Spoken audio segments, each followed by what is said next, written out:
Hi hello welcome to my channel friends. ಎಲ್ಲರೂ ಹೇಗಿದ್ದೀರಾ? ಎಲ್ಲರೂ ಚೆನ್ನಾಗಿದ್ದೀರಾ ಅಂದ್ಕೊಳ್ತಾ ಇವತ್ತಿನ ವ್ಲಾಗ್ನು ಕೂಡ ಸ್ಟಾರ್ಟ್ ಮಾಡ್ತಾ ಇದ್ದೀನಿ. ಇವತ್ತಿನ ವಿಡಿಯೋದಲ್ಲಿ time management for home makers, house ವೈಫ್ಗಳಿಗೆ ಯಾವ ರೀತಿ ಟೈಮ್ನ ಮ್ಯಾನೇಜ್ ಮಾಡಿಕೊಂಡು ಬೆಳಿಗ್ಗೆನೆ ಪೂಜೆ ಕೆಲಸ ಆಗಿರ್ಬೋದು, ಅಡುಗೆ ಕೆಲಸ ಆಗಿರ್ಬೋದು, ಮಕ್ಕಳು ಕೆಲಸ ಆಗಿರ್ಬೋದು, ಸ್ಕೂಲ್ಗೆ ಕಳಿಸುವಂಥದ್ದಾಗಿರ್ಬೋದು, ಕರೆಕ್ಟ್ ಟೈಮ್ಗೆ ತಿಂಡಿನ ಮಾಡುವಂಥದ್ದಾಗಿರ್ಬೋದು, ಫ್ಯಾಮಿಲಿಗೆ ಟೈಮ್ನ ಕೊಡುವಂಥದ್ದಾಗಿರ್ಬೋದು, ನಮಗೆ ಟೈಮ್ನ ಕೊಟ್ಕೊಳ್ಳುವಂಥದ್ದಾಗಿರ್ಬೋದು, ಇದೆಲ್ಲನೂ ನಾವು ಬ್ಯಾಲೆನ್ಸ್ ಮಾಡಬೇಕು ಸರಿಯಾಗಿ ಅಂತ ಅಂದರೆ ಟೈಮ್ ಅನ್ನೋದು ಕೂಡ ತುಂಬ ಇಂಪಾರ್ಟೆಂಟ್ ಆಗುತ್ತೆ. ನಾವು ಯಾವ ರೀತಿ ಟೈಮ್ನ ಸೇವ್ ಮಾಡಿಕೊಂಡು ಎಲ್ಲನೂ ಈಸಿ ಮಾಡ್ಕೋತೀವಿ ಅನ್ನೋದು ನಮ್ಮ ಮೇಲೆ ಡಿಪೆಂಡ್ ಆಗಿರುತ್ತೆ. ಇವತ್ತಿನ ವಿಡಿಯೋದಲ್ಲಿ ಇದ್ರ ಬಗ್ಗೆ ತಿಳಿಸ್ಕೊಡ್ತಾ ಇದ್ದೀನಿ. ಮೊದಲನೇದಾಗಿ ಏನು ಅಂತ ಅಂದರೆ ನಾವು ಬೆಳಿಗ್ಗೆ ಏನು ಮಾಡಬೇಕು, ಯಾವ ಕೆಲಸನ ಮಾಡಬೇಕು ಅನ್ನೋ ಒಂದು ಕ್ಲಾರಿಟಿ ಅನ್ನೋದು ಇದ್ದಾಗ ನಾವು ಕೆಲಸ ಅನ್ನೋದನ್ನು ಬೇಗ ಮಾಡ್ಕೋತೀವಿ ಅಲ್ವಾ. ಅದೊಂದು ನಮಗೆ ರೆಸ್ಪಾನ್ಸಿಬಿಲಿಟಿ ಇದ್ದಂಗೆ.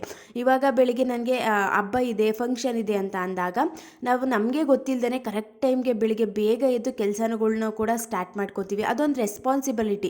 ಅಂದರೆ ಈ ಕೆಲಸ ಇದೆ, ಬೆಳಿಗ್ಗೆ ಎದ್ದು ಹಬ್ಬ ಇದೆ, ನಾನು ಬೇಗ ಹೇಳ್ಬೇಕು, ಬೇಗ ಕೆಲಸ ಮುಗಿಸ್ಕೋಬೇಕು, ತುಂಬ ಕೆಲಸಗಳಿರುತ್ತೆ, ಎಲ್ಲನೂ ಬ್ಯಾಲೆನ್ಸ್ ಮಾಡಬೇಕು ಅಂತ ಅಂದರೆ ನಾವು ಮಾರ್ನಿಂಗ್ ಟೈಮ್ ಬೇಗ ಎದ್ದರೆ ಎಲ್ಲ ಕೆಲಸ ಆಗುತ್ತೆ ಅನ್ನೋ ಒಂದು ಪಾಸಿಟಿವ್ ಯೋಚನೆ ಅಂತೂ ಮಾಡ್ತಿರ್ತೀವಲ್ವ. ಅದಕ್ಕೋಸ್ಕರ ನಾವು ಬೆಳಿಗ್ಗೆ ಬೇಗ ಎದ್ದು ಕೆಲಸ ಅನ್ನೋದನ್ನು ಕೂಡ ಸ್ಟಾರ್ಟ್ ಮಾಡಿಕೊಂಡು ಟೈಮ್ ಅನ್ನೋದನ್ನು ಕೂಡ ಸೇವ್ ಮಾಡ್ಕೊಳ್ಳೋದನ್ನ ಕಲ್ತ್ಕೊಂಡಿರ್ತೀವಿ. ಅದೇ ರೀತಿ ಪ್ರತಿದಿನ ನಾವು ಏನು ಮಾಡಬೇಕು, ಬೆಳಗ್ಗೆಯಿಂದ ಸಂಜೆ ತನಕ, ಮುಂಜಾನೆಯಿಂದ ಸಂಜೆ ತನಕ ನಾನು ಯಾವ್ಯಾವ ರೀತಿ ಕೆಲಸಗಳನ್ನ ಮಾಡ್ಕೋಬೇಕು ಅಂತ ಲಿಸ್ಟ್ನ ಮಾಡ್ಕೊಳ್ಳೋದ್ರಿಂದನೂ ಕೂಡ ನಾವು ಟೈಮ್ ಅನ್ನೋದನ್ನು ಚೆನ್ನಾಗಿ ಮ್ಯಾನೇಜ್ ಮಾಡಿಕೊಂಡು ಟೈಮ್ ಅನ್ನೋದನ್ನು ಕೂಡ ಸೇವ್ ಮಾಡಿಕೊಂಡು ಎಲ್ಲ ಕೆಲಸದಲ್ಲೂ ಕೂಡ ಈಕ್ವಲ್ ಆಗಿ ಬಳಸ್ಕೊಂಡು ಪ್ರತಿದಿನ ಕೆಲಸ ಅನ್ನೋದನ್ನು ಕೂಡ ಫಾಸ್ಟಲ್ಲಿ ಮಾಡ್ಕೊಳ್ಳೋದಕ್ಕೂ ಕೂಡ ಹೆಲ್ಪ್ ಅಂತೂ ಹಾಗೆ ಆಗುತ್ತೆ. ಇವಾಗ ನಮ್ಗೆ ಬೆಳಗ್ಗೆ ಎದ್ದು ಈ ಕೆಲಸ ಮಾಡಬೇಕು ಅನ್ನೋ ಒಂದು ಕ್ಲಾರಿಫಿಕೇಷನ್ ಅನ್ನೋದು ಚೆನ್ನಾಗಿದ್ದಾಗ ಏನೂ ಕನ್ಫ್ಯೂಷನ್ ಇಲ್ಲ. ಈ ಕೆಲಸನ ಸ್ಟಾರ್ಟ್ ಮಾಡ್ಕೊಬಿಡಬೇಕು ಅಂತ ನಾವು ಲಿಸ್ಟ್ನ ಮಾಡ್ಕೊಂಡಾಗ ಬೆಳಿಗ್ಗೆ ಎದ್ದು ತಕ್ಷಣ ಡೈರೆಕ್ಟು ಕೆಲಸನ ಸ್ಟಾರ್ಟ್ ಮಾಡ್ಕೊಡ್ತೀವಿ. ಬಟ್ ಏನು ಮಾಡಬೇಕು ಅಂತ ಗೊತ್ತಿಲ್ಲ ಅಂದಾಗ ಆ ಕೆಲಸ ಮಾಡೋದು, ಈ ಕೆಲಸ ಮಾಡೋದು, ಸ್ವಲ್ಪ ಹೊತ್ತು ಕೂತ್ಕೊಳ್ಳೋಣ, ಸ್ವಲ್ಪ ಹೊತ್ತು ಫೋನ್ ನೋಡೋಣ, ಇದೆಲ್ಲ ಒಂದು ಬ್ಯಾಡ್ ಹ್ಯಾಬಿಟ್ಸ್ನ ನಾವು ಫಾಲೋ ಮಾಡ್ಕೋತಾ ಬಂದುಬಿಟ್ಟಿರ್ತೀವಿ. ಆವಾಗಲೇ ನಮ್ಮ ಟೈಮ್ ವೇಸ್ಟಿಂಗ್ ಅನ್ನೋದು ಜಾಸ್ತಿ ಆಗಿಬಿಡುತ್ತೆ. ಟೈಮ್ ಬೇಗ ಆಗ್ತಿದೆಯೇನೋ ಅನ್ನೋ ರೀತಿ ಒಂದು ಫೀಲ್ ಅಂತೂ ಬಂದೇ ಬರುತ್ತೆ. ನಾವು ಪ್ರತಿದಿನ ಏನು ಮಾಡಬೇಕು, ಬೆಳಗ್ಗೆ ಎದ್ದು ಯಾವ ಕೆಲಸ ಮಾಡಬೇಕು ಅಂತ ಲಿಸ್ಟ್ನ ಮಾಡ್ಕೊಳ್ಳೋದ್ರಿಂದನೂ ಕೂಡ ಟೈಮ್ ಮ್ಯಾನೇಜ್ಮೆಂಟ್ ಅನ್ನೋದನ್ನು ತುಂಬ ಚೆನ್ನಾಗಿ ಮಾಡ್ಕೋಬೋದು. ಮತ್ತು ಯಾವ ರೀತಿ ಮಾಡ್ಕೋಬೇಕು ಅಂತ ಅಂದರೆ ಬೆಳಿಗ್ಗೆ ಟೈಮ್ ನಮ್ಮ ವಿಲ್ ಪವರ್ ತುಂಬ ಚೆನ್ನಾಗಿ ಇರೋದ್ರಿಂದ ಡಿಫಿಕಲ್ಟ್ ಆಗಿರುವಂಥ ಕೆಲಸಗಳನ್ನ ಮಾರ್ನಿಂಗ್ ಟೈಮ್ ಮಾಡ್ಕೊಳ್ಳೋದು ಕೂಡ ಹೆಲ್ಪ್ ಅಂತೂ ಆಗುತ್ತೆ. ಬೇಗ ಮುಗಿಸ್ಕೋತೀವಿ, ಈಸಿ ಆಗಿಬಿಡುತ್ತೆ. ಮಧ್ಯಾಹ್ನ ಆಗ್ತಾ ನಮಗೂ ಕೂಡ ಒಂದು ಸ್ವಲ್ಪ ಸ್ಟ್ರೈನ್ ಆಗುತ್ತೆ, ಸ್ವಲ್ಪ ಸುಸ್ತಾಗುತ್ತೆ, ಒಂದು ನ್ಯಾಪ್ ಟೈಮ್ನ ತಗೊಳ್ಳೋಣ, ಒಂದು ಬ್ರೇಕ್ನ ತಗೊಳ್ಳೋಣ ಅನ್ನೋ ರೀತಿ ಯೋಚನೆ ಅಂತೂ ಮಾಡೇ ಮಾಡ್ತೀವಿ.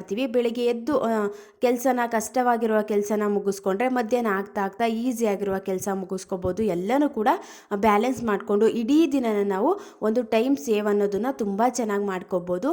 ಇದು ಫಸ್ಟು ಪಾಯಿಂಟು. ಸೆಕೆಂಡ್ ಪಾಯಿಂಟ್ ಏನು ಅಂತ ಅಂದರೆ ಅರ್ಜೆಂಟ್ ಇರುವ ಕೆಲಸಗಳನ್ನ ಮೊದಲು ಮುಗಿಸ್ಕೊಬಿಡ್ಬೇಕು ನಾವು. ಇವಾಗ ತುಂಬ ಅರ್ಜೆಂಟ್ ಇದೆ, ಈ ಟೈಮ್ಗೆ ಈ ಕೆಲಸ ಮಾಡಿಕೊಂಡ್ರೆ ಸರಿ ಆಗುತ್ತೆ ಅನ್ನೋ ಒಂದು ಯೋಚನೆ ಇರುತ್ತೆ. ಇವಾಗ ಮಕ್ಕಳು ಸ್ಕೂಲ್ಗೆ ಹೋಗುವಂಥ ಟೈಮಲ್ಲಿ ಫಸ್ಟು ನಾವೇನು ಮಾಡಬೇಕು, ಮಕ್ಕಳು ಲಂಚ್ ಬಾಕ್ಸ್ನ ಪ್ರಿಪೇರ್ ಮಾಡಬೇಕು, ಅವ್ರಿಗೆ ನ್ಯಾಪ್ಕಿನ್ಸ್ ಆಗಿರ್ಬೋದು, ವಾಟರ್ ಬಾಟಲ್ಸ್ ಆಗಿರ್ಬೋದು, ಇದೆಲ್ಲನೇ ಒಂದ್ಸಲ ಬ್ಯಾಗ್ನ ಚೆಕ್ ಮಾಡುವಂಥದ್ದಾಗಿರ್ಬೋದು, ಇದೆಲ್ಲ ಅರ್ಜೆಂಟ್ ಇರುವ ಕೆಲಸಗಳು. ಈ ಅರ್ಜೆಂಟ್ ಇರುವ ಕೆಲಸಗಳನ್ನ ಆ ಟೈಮ್ಗೆ ಮಾಡ್ಕೋಬೇಕು. ಆವಾಗ ನಮ್ಮ ಟೈಮ್ ವೇಸ್ಟ್ ಅನ್ನೋದು ಜಾಸ್ತಿ ಆಗೋದಿಲ್ಲ. ನಾವು ಅದನ್ನು ಬಿಟ್ಬಿಟ್ಟು ಮಕ್ಕಳನ್ನ ಸ್ಕೂಲ್ ಕಳಿಸೋ ಬದಲು ಆವಾಗ ಪಾತ್ರೆ ತೊಳೆಯುವಂಥದ್ದಾಗಿರ್ಬೋದು, ಆವಾಗ ಮನೆ ಕಸ ಗುಡಿಸುವಂಥದ್ದಾಗಿರ್ಬೋದು, ಈ ರೀತಿಯೆಲ್ಲ ತಪ್ಪುಗಳನ್ನು ಮಾಡಿದಾಗ ನಾವು ಕರೆಕ್ಟ್ ಟೈಮ್ಗೆ ಮಕ್ಕಳನ್ನ ಕಳಿಸೋದಕ್ಕೂ ಆಗೋದಿಲ್ಲ ಮತ್ತು ಟೈಮ್ ವೇಸ್ಟ್ ಅನ್ನೋದು ಜಾಸ್ತಿ ಆಗಿಬಿಡುತ್ತೆ.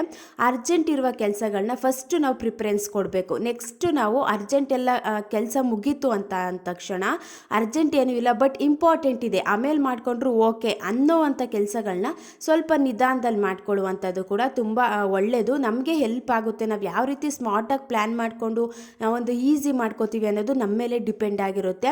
ಇನ್ನು ಮಕ್ಕಳೆಲ್ಲ ಸ್ಕೂಲಿಗೆ ಕಳಿಸಾಯಿತು ಅಂತ ಆದರೆ ನಮ್ಮ ಕೆಲಸ ಆಗಿರ್ಬೋದು, ಮನೆ ಕ್ಲೀನಿಂಗ್ ಆಗಿರ್ಬೋದು, ಇದೆಲ್ಲ ಆಮೇಲೆ ಇವೆಲ್ಲ ಇಂಪಾರ್ಟೆಂಟ್ ಇರುತ್ತೆ. ಬಟ್ ಲೇಟಾಗಿ ಮಾಡಿಕೊಂಡ್ರೆ ಏನೂ ತೊಂದರೆ ಇಲ್ಲ ಅಲ್ವಾ.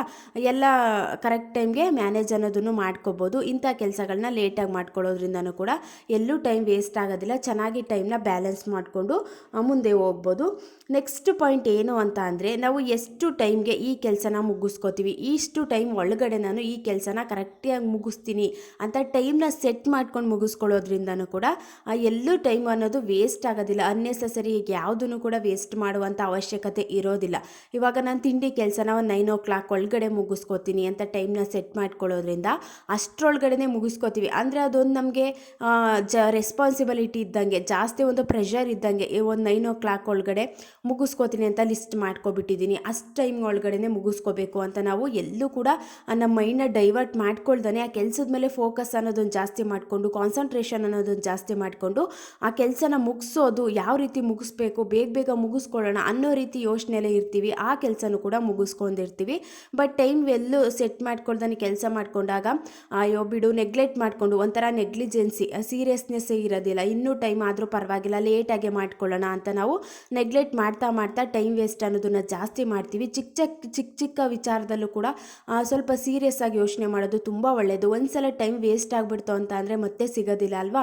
ಯಾವ ಟೈಮ್ ಒಳಗಡೆ ಯಾವ ಕೆಲಸ ಮಾಡ್ಕೊಳ್ಳೋದು, ಆ ಟೈಮ್ ಒಳಗಡೆ ಮಾಡಿಕೊಂಡ್ರೆ ನನಗೆ ಈಸಿ ಆಗುತ್ತೆ ಅನ್ನೋದನ್ನು ನಾವು ಟೈಮ್ ಸೆಟ್ ಮಾಡಿಕೊಂಡು ಕೆಲಸ ಮಾಡ್ಕೊಳ್ಳೋದ್ರಿಂದನೂ ಕೂಡ ಎಲ್ಲೂ ವೇಸ್ಟ್ ಆಗೋದಿಲ್ಲ. ಕರೆಕ್ಟ್ ಟೈಮ್ಗೆ ಕೆಲಸ ಅನ್ನೋದನ್ನು ಕೂಡ ಮಾಡ್ಕೋಬೋದು. ನೆಕ್ಸ್ಟ್ ಪಾಯಿಂಟ್ ಏನು ಅಂತ ಅಂದರೆ, ಮಾರ್ನಿಂಗ್ ಬೆಳಿಗ್ಗೆ ಬೇಗ ಎದ್ದು ಎಕ್ಸ್ಟ್ರಾ 2 ಅವರ್ನ ಸೇವ್ ಮಾಡ್ಕೊಳ್ಳೋದ್ರಿಂದನೂ ಕೂಡ ನಮಗೆ ಟೈಮ್ ಅನ್ನೋದು ಜಾಸ್ತಿ ಸಿಗುತ್ತೆ. ಇವಾಗ ಒಂದು 7 ಎದ್ದೇಳ್ತಾ ಇದ್ದೀವಿ, 6 ಎದ್ದೇಳ್ತಾ ಇದ್ದೀವಿ ಅಂತ ಅಂದರೆ ಒಂದು 4 ಗಂಟೆಗೆ ಎದ್ದೇಳುವಂಥದ್ದಾಗಿರ್ಬೋದು. ಪ್ರತಿದಿನ ನಾವು ಈ ರೀತಿ ಎದ್ದೇಳ್ತಾ ನಮಗೊಂದು ರೀತಿ ಅಭ್ಯಾಸ ಆಗಿಬಿಡುತ್ತೆ. ಒಂದಿನ ಕಷ್ಟ ಆಗುತ್ತೆ, 2 ದಿನ ಕಷ್ಟ ಆಗುತ್ತೆ. ಬಟ್ ನಾವು ಯಾವಾಗ ಒಂದು ಫಾಲೋ ಮಾಡ್ಕೋತಾ ಹೋಗ್ತೀವಿ, ನಮಗೆ ಒಂದು ರೀತಿ ಮೈಂಡೆಲ್ಲ ರಿಲ್ಯಾಕ್ಸ್ ಅನಿಸುತ್ತೆ. ಕೆಲಸ ಎಲ್ಲ ಕರೆಕ್ಟ್ ಟೈಮ್ಗೆ ಆಗ್ತಿರ್ತವೆ ಅಂದಾಗ ಖುಷಿ ಅನಿಸುತ್ತೆ. ಒಂದು ಎಕ್ಸ್ಟ್ರಾ 2 ಅವರ್ಸ್ ಸಿಗುತ್ತೆ ನನಗೆ. ಆ 2 ಅವರ್ಸಲ್ಲಿ ಎಲ್ಲ ಕೆಲಸನೂ ಮಾಡ್ಕೋಬೋದು. ತಿಂಡಿ ಕೆಲಸ ಆಗಿರ್ಬೋದು, ನಮಗೆ ಟೈಮ್ನ ಕೊಟ್ಕೊಳ್ಳೋವಂಥದ್ದಾಗಿರ್ಬೋದು, ಇದೆಲ್ಲ ನಾನು ಚೆನ್ನಾಗಿ ಬ್ಯಾಲೆನ್ಸ್ ಮಾಡ್ಕೋಬೋದು. ಸ್ವಲ್ಪ ಕಷ್ಟ ಆದರೂ ಪರವಾಗಿಲ್ಲ, ನಾನು ಬೆಳಿಗ್ಗೆ ಬೇಗ ಎದ್ದೇಳ್ತೀನಿ. ಸಂಜೆ ಬೇಗ ಮಲ್ಕೊಂಡ್ರೆ ನಾನು ಬೆಳಿಗ್ಗೆ ಬೇಗ ಎದ್ದೇಳ್ಬೋದು ಅಂತ ಸಂಜೆ ಟೈಮು ಕೂಡ ನಾವು ಬೇಗ ಮಲ್ಕೋತೀವಿ. ಈ ರೀತಿ ಒಂದು ಒಳ್ಳೆಯ ಅಭ್ಯಾಸಗಳನ್ನ ಫಾಲೋ ಮಾಡ್ಕೊಳ್ಳೋದ್ರಿಂದನೂ ಕೂಡ ನಮಗೂ ಎಕ್ಸ್ಟ್ರಾ 2 ಅವರ್ಸ್ ಸಿಗುತ್ತೆ ಅಂತ ಅಂದರೆ ಆ 2 ಅವರ್ಸಲ್ಲಿ ಎಷ್ಟೊಂದೆಲ್ಲ ಕೆಲಸ ಮಾಡ್ಕೋಬೋದು ಅಲ್ವಾ. ಮನೆ ಕ್ಲೀನಿಂಗ್ ಆಗಿರ್ಬೋದು, ಬೇರೆ ಕೆಲಸಗಳಾಗಿರ್ಬೋದು, ಇದೆಲ್ಲ ಮುಗಿಸ್ಕೊಳ್ಳೋದಕ್ಕೂ ಕೂಡ ಹೆಲ್ಪ್ ಅಂತೂ ಆಗುತ್ತೆ. ನಾವು ಲೇಟಾಗಿ ಎದ್ದು ಒಂದು 7 ಗಂಟೆಗೆ ಎದ್ದು ಕೆಲಸನ ಸ್ಟಾರ್ಟ್ ಮಾಡ್ಕೋತೀವಿ ಅಂತ ಅಂದರೆ 7 ಗಂಟೆಯಿಂದ ಒಂದು 10 ಗಂಟೆ ಆಗಿಬಿಡುತ್ತೆ. ನಾವು ತಿಂಡಿ ಎಲ್ಲ ಮಾಡಿ ಅದೆಲ್ಲನೇ ಕ್ಲೀನ್ ಮಾಡುವಂಥದ್ದಾಗಿರ್ಬೋದು, ಕಿಚನ್ ಇವೆಲ್ಲ ಜಾಸ್ತಿ ಟೈಮ್ ಹಿಡಿಯುವಂಥದ್ದಾಗ್ಬಿಟ್ಟಿರುತ್ತೆ. ಮತ್ತು ಬೆಳಿಗ್ಗೆ ಲೇಟಾಗಿ ಎದ್ದಾಗ ಏನಾದರೂ ರಜೆ ಇದೆ ಮಕ್ಕಳಿಗೆ ಅಂದಾಗ ಲೇಟಾಗಿ ಎದ್ದಿರ್ತೀವಿ. ಆವಾಗ ಅಬ್ಸರ್ವ್ ಮಾಡಿ ನೋಡಿ ಎಷ್ಟು ಬೇಗ ಟೈಮ್ ಆಗ್ತಿರುತ್ತೆ ಅಂತ ಅಂದರೆ, ಇಷ್ಟು ಬೇಗ ಟೈಮ್ ಆಗೋಯ್ತಾ, ಸಮಯನೇ ನಂಗೆ ಸಿಗ್ತಾ ಇಲ್ವಲ್ಲ, ಸರಿಯಾಗಿ ವೇಸ್ಟ್ ಆಗ್ತಿದೆಯಲ್ಲ, ನಾನು ಅದನ್ನು ಉಪಯೋಗಿಸ್ಕೊತಾ ಇಲ್ವಲ್ಲ ಅನ್ನೋ ರೀತಿ ಒಂದು ಯೋಚನೆ ಅಂತೂ ಬಂದೇ ಬರುತ್ತೆ. ಬೆಳಿಗ್ಗೆ ಎದ್ದು ನಾವು ಎಕ್ಸ್ಟ್ರಾ ಟೈಮ್ನ ಸೇವ್ ಮಾಡ್ಕೊಳ್ಳೋದ್ರಿಂದನೂ ಕೂಡ ಟೈಮ್ ಮ್ಯಾನೇಜ್ಮೆಂಟ್ ಅನ್ನೋದನ್ನು ಚೆನ್ನಾಗಿ ಮಾಡ್ಕೋಬೋದು. ನೆಕ್ಸ್ಟ್ ಪಾಯಿಂಟ್ ಏನು ಅಂತ ಅಂದರೆ, ನಾವು ಟೈಮ್ ಎಲ್ಲಿ ವೇಸ್ಟ್ ಮಾಡ್ತಾಯಿದ್ದೀವಿ, ನಮ್ಮ ಟೈಮನ್ನು ನಾವು ಯಾವುದಕ್ಕೆ ಅನ್ನೆಸೆಸರಿಯಾಗಿ ವೇಸ್ಟ್ ಮಾಡ್ತಿದ್ದೀವಿ, ಎಲ್ಲಿ ಸಮಯನ ನಾವು ಅತಿ ಹೆಚ್ಚು ಕಳೀತಾ ಇದ್ದೀವಿ, ಬೇಡದೇ ಇರುವಂಥ ವಿಚಾರಗಳಾಗಿರ್ಬೋದು, ನಮಗೆ ಅದು ನೆಸೆಸಿಟಿನೇ ಇರೋದಿಲ್ಲ ಅಂಥ ವಿಚಾರಗಳಲ್ಲಿ ನಾವು ಎಲ್ಲಿ ವೇಸ್ಟ್ ಮಾಡ್ತಿದ್ದೀವಿ ಅಂತ ಫಸ್ಟು ಐಡೆಂಟಿಫೈ ಮಾಡ್ಕೊಳ್ಳೋದು ಕೂಡ ತುಂಬ ಇಂಪಾರ್ಟೆಂಟ್ ಆಗುತ್ತೆ. ನಾವು ಇಲ್ಲೇ ಟೈಮನ್ನು ವೇಸ್ಟ್ ಮಾಡಿಕೊಂಡು ನಮಗೇನು ಅದು ಸರಿಯಾಗಿ ಉಪಯೋಗ ಇಲ್ಲ ಅಂದರೂ ಕೂಡ ಅಲ್ಲೇ ಎಲ್ಲನೇ ವೇಸ್ಟ್ ಮಾಡ್ಕೊಬಿಟ್ಟು ನಮಗೆ ಟೈಮೇ ಸಿಗ್ತಾ ಇಲ್ಲ, ಸಮಯನೇ ಸಿಗ್ತಾ ಇಲ್ಲ ಅಂತ ಯೋಚನೆ ಮಾಡಿದ್ರೆ ಅದೇನಕ್ಕೂ ಪ್ರಯೋಜನ ಅನ್ನೋದಿರೋದಿಲ್ಲ ಅಲ್ವಾ. ಇವಾಗ ಫೋನ್ ನೋಡಿ ವೇಸ್ಟ್ ಮಾಡ್ತಿರ್ತೀವಿ, ಮಾತಾಡಿ ವೇಸ್ಟ್ ಮಾಡ್ತಿರ್ತೀವಿ, ಸುಮ್ಮನೆ ಕೂತ್ಕೊಂಡು ವೇಸ್ಟ್ ಮಾಡ್ತಿರ್ತೀವಿ, ಮತ್ತು ಮಲ್ಕೊಂಡು ವೇಸ್ಟ್ ಮಾಡ್ತಿರ್ತೀವಿ. ಮಧ್ಯಾಹ್ನ ಟೈಮು ನಿದ್ದೆ ಮಾಡಿನೇ ಒಂದು ಮಂದ ಅನ್ನೋದು ಕೂಡ ಬಂದುಬಿಟ್ಟಿರುತ್ತೆ. ಆ ಟೈಮ್ನ ವೇಸ್ಟ್ ಮಾಡ್ಕೋತಾ ಇರ್ತೀವಿ. ಇದೆಲ್ಲ ವೇಸ್ಟ್ ಆಗ್ತಿರುತ್ತೆ ಅನ್ನೋದನ್ನು ನಾವು ಐಡೆಂಟಿಫೈಯೇ ಮಾಡ್ಕೊಳ್ಳಿಲ್ಲ, ಹಾಗೆ ನಾವು ಕೆಲಸನ ಸ್ಟಾರ್ಟ್ ಮಾಡ್ಕೋತಾ ಇದ್ದೀವಿ ಅಂತ ಅಂದರೆ ನಾವು ಪ್ರತಿದಿನ ಒಂದು ಟೈಮ್ ಮ್ಯಾನೇಜ್ಮೆಂಟ್ ಅನ್ನೋದನ್ನು ಚೆನ್ನಾಗಿ ಮಾಡೋದಕ್ಕೂ ಆಗೋದಿಲ್ಲ. ಮತ್ತು ಮನೆ ಕೆಲಸ ಆಗಿರ್ಬೋದು, ಈ ರೀತಿ ಪೂಜೆ ಕೆಲಸಗಳಾಗಿರ್ಬೋದು, ಇವೆಲ್ಲ ಲೇಟಾಗಿ ಮಾಡುವಂಥ ಸಿಚುಯೇಷನ್ ಜಾಸ್ತಿ ಆಗಿಬಿಡುತ್ತೆ. ಮತ್ತು ಸಂಜೆ ಟೈಮು ಮಕ್ಕಳು ಬರುವಂಥ ಟೈಮಲ್ಲಿ ಆಗಿರ್ಬೋದು, ಹಸ್ಬೆಂಡ್ ಬರುವಂಥ ಟೈಮಲ್ಲಿ ಆಗಿರ್ಬೋದು, ಅಂಥ ಟೈಮಲ್ಲಿ ಒಂದು ಅರ್ಜೆಂಟಲ್ಲಿ ಬೇಗ ಬಿಡೋಣ, ಇನ್ನೂ ಆ ಕೆಲಸ ಆಗಿಲ್ಲ, ಈ ಕೆಲಸ ಆಗಿಲ್ಲ ಅಂತ ಒಂದು ಕನ್ಫ್ಯೂಷನಲ್ಲೇ ಕೆಲಸ ಮಾಡ್ಕೊಳ್ಳುವಂಥ ಸಿಚುಯೇಷನ್ ಜಾಸ್ತಿ ಆಗಿಬಿಡುತ್ತೆ. ಅದಕ್ಕೋಸ್ಕರ ನಾವು ಎಲ್ಲಿ ಟೈಮ್ನ ವೇಸ್ಟ್ ಮಾಡ್ತಿದ್ದೀವಿ ಅದನ್ನು ನಾವು ನೋಡಿಕೊಂಡು ಚೆಕ್ ಮಾಡಿಕೊಂಡು ಸರಿಯಾದ ಕ್ರಮದಲ್ಲಿ ಸಮಯವನ್ನು ಉಪಯೋಗಿಸ್ಕೊಳ್ಳೋದ್ರಿಂದನೂ ಕೂಡ ಟೈಮ್ ವೇಸ್ಟಿಂಗ್ ಅನ್ನೋದು ಎಲ್ಲೂ ಆಗೋದಿಲ್ಲ.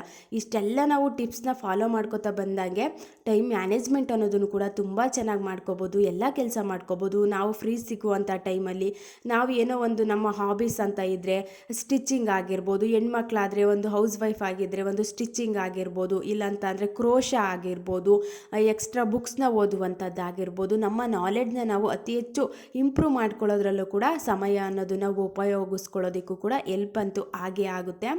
ಇನ್ನು ಇವತ್ತಿನ ತಿಂಡಿಗೆ ಅಂತ ಅಂದ್ಬಿಟ್ಟು ಅಕ್ಕಿ ರೊಟ್ಟಿನ ಹಾಕ್ಕೊಂಡು ಅದ್ರ ಜೊತೆ ಒಂದು ಆಲೂಗೆಡ್ಡೆ ಮತ್ತು ಬಟಾಣಿನ ಬಳಸ್ಕೊಂಡು ಒಂದು ಗ್ರೇವಿನ ಮಾಡ್ಕೊಂಡಿದ್ದೆ. ತುಂಬಾ ಚೆನ್ನಾಗಿ ಬರುತ್ತೆ.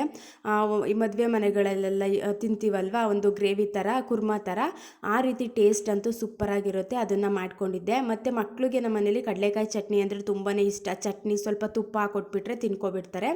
ಅವ್ರಿಗೂ ಅಂತ ಅಂದ್ಬಿಟ್ಟು ಈ ರೀತಿ ಚಟ್ನಿ ಪುಡಿಗಳೆಲ್ಲ ಮಾಡಿಕೊಂಡು ಎಲ್ಲನೂ ಸ್ಟೋರ್ ಮಾಡ್ಕೊಂಡಿರ್ತೀನಿ. ಏನಾದರೂ ಅವ್ರಿಗೆ ಸಾಂಬಾರಲ್ಲಿ ತಿನ್ನೋದಕ್ಕೆ ಇಷ್ಟ ಇಲ್ಲ ಅಂತ ಅಂದರೆ ಈ ರೀತಿ ಸ್ವಲ್ಪ ತುಪ್ಪ ಹಾಕ್ಬಿಟ್ಟು ಸ್ವಲ್ಪ ಉಪ್ಪಿನ ಪುಡಿನ ಹಾಕ್ಬಿಟ್ಟು ಕೊಟ್ಟರೆ ತುಂಬ ಇಷ್ಟಪಟ್ಟು ತಿನ್ಕೋತಾರೆ. ಮಕ್ಳಿಗೂ ಕೂಡ ಹೆಲ್ತ್ಗೂ ಕೂಡ ಒಳ್ಳೆಯದು. ನಾವು ಜೀರಿಗೆ ಮತ್ತು ಬೆಳ್ಳುಳ್ಳಿ ಎಲ್ಲ ಹಾಕಿರ್ತೀವಲ್ವ, ತುಂಬಾ ಒಳ್ಳೆಯದು. ಅದಕ್ಕೋಸ್ಕರ ಚಟ್ನಿ ಪುಡಿನೂ ಕೂಡ ಸ್ಟೋರ್ ಮಾಡಿ ಇಟ್ಕೋತಾ ಇದ್ದೀನಿ. ಇವತ್ತಿನ ವ್ಲಾಗ್ ಏನಾದರೂ ನಿಮಗೆ ಇನ್ ಕೇಸ್ ಇಷ್ಟ ಆಯಿತು ಅಂದರೆ ಲೈಕ್ ಮಾಡೋದನ್ನು ಮರಿಬೇಡಿ. ಸಬ್ಸ್ಕ್ರೈಬ್ ಮಾಡಿಕೊಂಡು ವಿಡಿಯೋನ ಕೊನೆ ತನಕನೂ ನೋಡಿ. Thank you for watching.